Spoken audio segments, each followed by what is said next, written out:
suara kelas menengah itu. Nah, jadi kalau menurut Pak Munir, menengah yang sehat atau yang orang Munir itu di Indonesia apa itu? Kalau menurut saya begini, yang kelas menengah yang sudah keinginan kontrol terhadap bagaimana sistem kekuasaan ditumbuhkan. Jadi mereka yang jauh dari keterjebakan mereka terhadap konflik fragmentasi yang tidak produktif bagi terhadap kekuasaan. Ya, kelas menengah ini menjadi semacam narasumber bagi level di grassroots, kepemimpinan di level grassroots. Jadi bukan kelas menengah yang nempel kekuasaan, tapi kelas menengah yang nempel ke level grassroots. Dan ini yang sekarang harusnya muncul, tapi ini tidak cukup kuat ya. Karena kelas menengah Indonesia misalnya belum kenal apa yang disebut civil disobedience itu.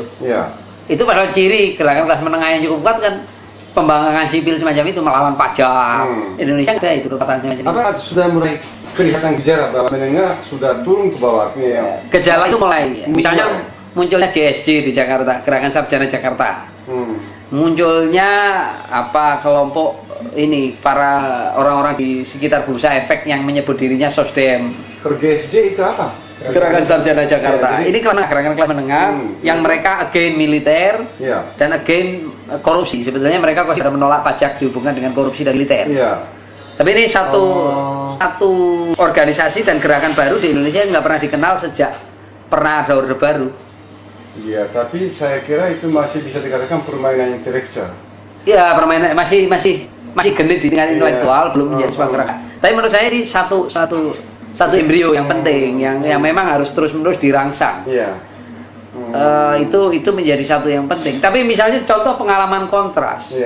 Kalau dulu kelas menengah Indonesia nggak ada yang misalnya level-level manajer di perusahaan-perusahaan besar datang ke kontras menantang saya mau jadi relawan di kontras. Saya punya keterampilan database, saya kok kan translate. Saya itu sekarang banyak. Dulu nggak pernah kita kenal itu model begitu.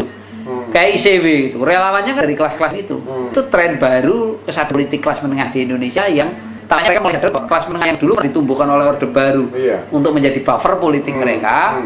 Ini mereka nggak pernah diuntungkan oleh proses-proses itu. Nah, ini muncul dalam sisi yang agak menarik. Contoh lagi yang agak memahami posisi kelas menengah itu modelnya Adi Sasono. Adi Sasono itu melihat tensi kelas menengah, kemudian dia mencoba tarik itu menjadi satu kekuatan ekonomi politik melawan negara dan sistem. Tapi kemudian sayangnya Adi tidak meneruskan itu jadi satu gerakan, tapi lebih bagi duit. Sentimen kelasnya saja yang dibangun, tapi tidak menjadi sebuah movement. Tapi kesadaran dia untuk melihat itu sebagai sebuah kekuatan udah ada gitu. Tapi tidak bagaimana itu menjadi satu gerakan, nah itu yang belum. Soalnya di situ. Tapi saya kira memang ini kalau titik kekerasan yang luar biasa dari negara membabat semua potensi-potensi demokratik itu dalam jangka 5 tahun, saya yakin kelas menengah ini akan muncul sebagai kekuatan real politik. Terutama dengan tuntutan-tuntutan clean government pada pemerintahan yang akan datang, tuntutan-tuntutan berhentinya represi militer dan rakyat. Kemudian juga problem-problem yang real yang dihadapi kelas menengah Indonesia ketika mereka menghadapi krisis ekonomi dan perilaku pemerintahan baru.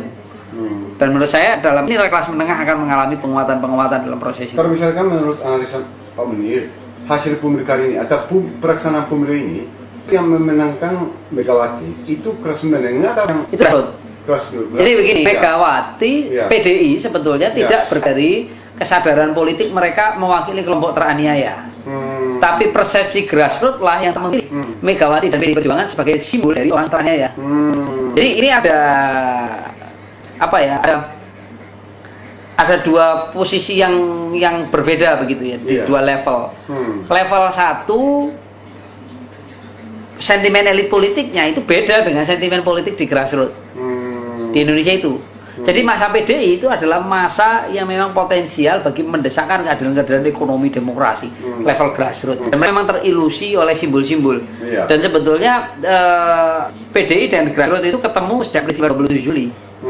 Nah, negara telah menciptakan simbol teraniayanya ketika negara mukul mereka.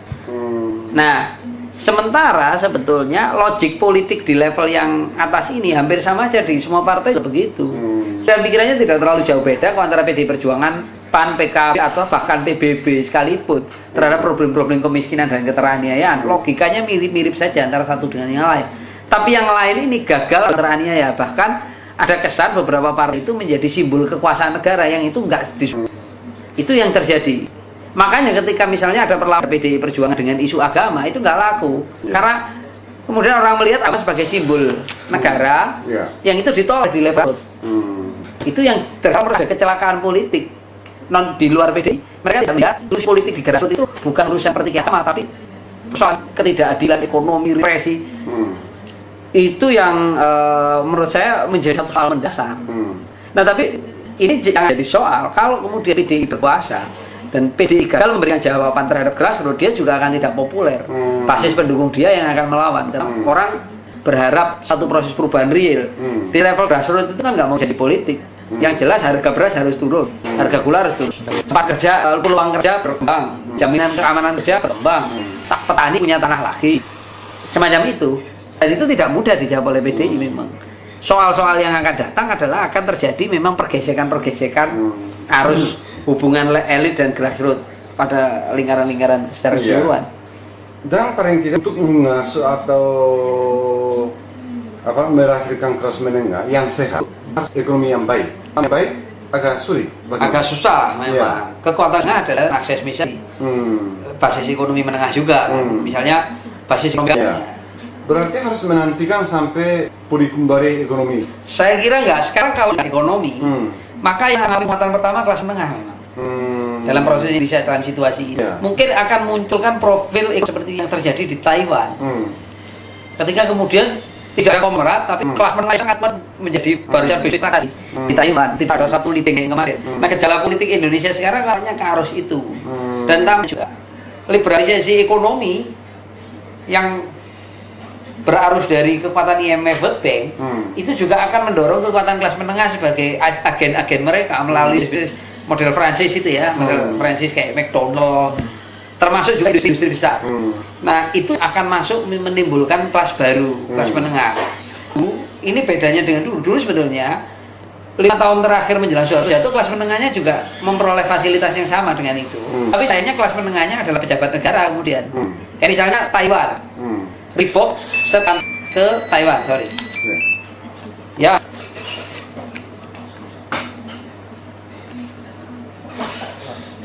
Pengacara yang tolak tadi yang penting. 5 tahun sebelum Pak Harto lengser. Ya, 5 tahun sebelum Pak Harto lengser. Karena komposisi modal yang masuk di Indonesia juga mengalami perubahan. Nah, kemudian punya kecenderungan munculnya pengusaha-pengusaha subkontrak. Misalnya dari Taiwan, dari Korea, yang kemudian membuka bisnis di Indonesia dengan partner lokal, partner negara, militer, macam-macam. Ini yang terjadi ketika ada keruntuhan, mereka juga ikut tercopot keluar.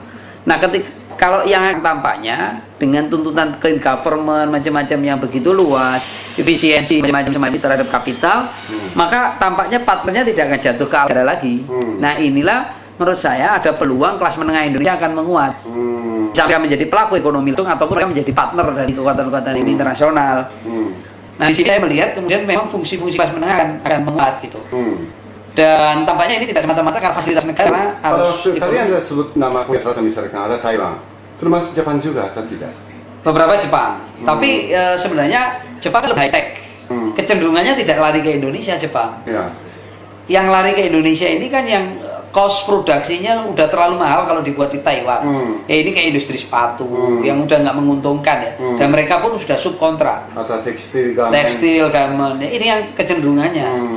Dan saya kira Jepang agak kecil untuk masuk Indonesia karena industri apa yang bisa masuk.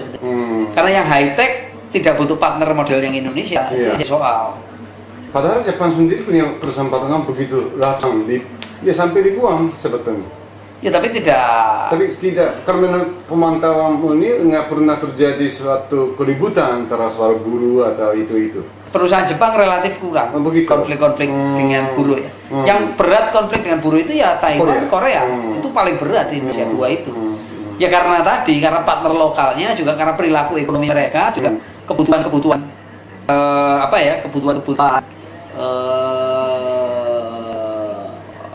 menekan biaya produksi serendah mungkin, akan tetapi bukan karena efisiensi birokrasi, karena tekanan terhadap buruh yang luar biasa. Justru itu kerjasama dengan alat negara. Dengan alat negara. Ya itu betul juga. Sehingga mereka terus ditindas. Ya. Sehingga nggak bisa menjadi permanen. Iya. Tapi Anda percaya entah kapan pada satu di Indonesia kelas menengah sudah tumbuh cukup bagus? Kapan kira-kira bisa? Saya kira masih butuh waktu 5 sampai 10 tahun. Cuma sudah gitu begitu? Bisa? Iya, bisa. 5 sampai 10 tahun? 5 10 tahun. Karena Ya. kalau menurut saya basis gerakan mahasiswa sekarang itu akan menjadi pelaku kelas menengah dalam 5 sampai 10 tahun yang datang. Dan realitas mahasiswa yang menumbangkan Soeharto ini tampaknya luar biasa dan ini terjadi dalam sejarah Indonesia. Kalau tahun 66 misalnya gerakan mahasiswa, kenapa kemudian mereka jadi satu kelas menengah yang mandiri? Karena mereka gerakan 66 ditopang oleh militer, angkatan darat. 78 tidak didukung oleh basis mahasiswa yang kuat. Nah yang sekarang ini murni cukup kuat dan mereka punya kesadaran juga membangun kegerakan. Jadi saya melihat potensi punya kekuatan kelas menengah yang mandiri di samping dorongan proses perubahan juga sumber daya manusianya udah muncul kekuatannya. Apa ada kebaikan dari situ? Sudah jadi dewasa, tapi sudah berkeluarga, sudah dapat kondisi yang baik. Justru mereka jadi bapak-bapak yang selama ini. Saya nggak melihat itu. Begitu. Hah? Saya tidak melihat gejala itu. Begitu. Nggak melihat gejala itu. Itu tergantung pada ideologi perlawanan yang berkembang di mahasiswa. Bukan? Enggak. Kalau menurut saya beberapa kekuatan mahasiswa, tidak semua ya, beberapa kekuatan mahasiswa yang cukup penting itu sekarang memang memiliki kecenderungan, memiliki ideologi perlawanan yang cukup termasuk juga pilihan-pilihan politiknya. Jadi tidak sekedar romantisme gerakan.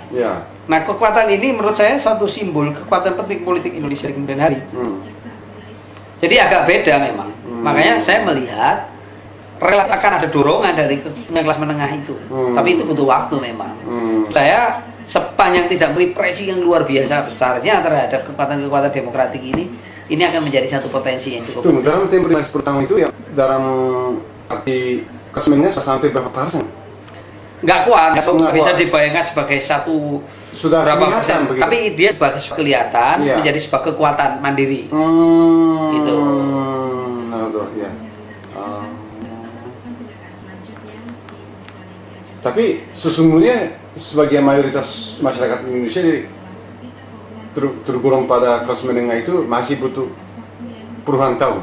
Iya, masih butuh lama ya.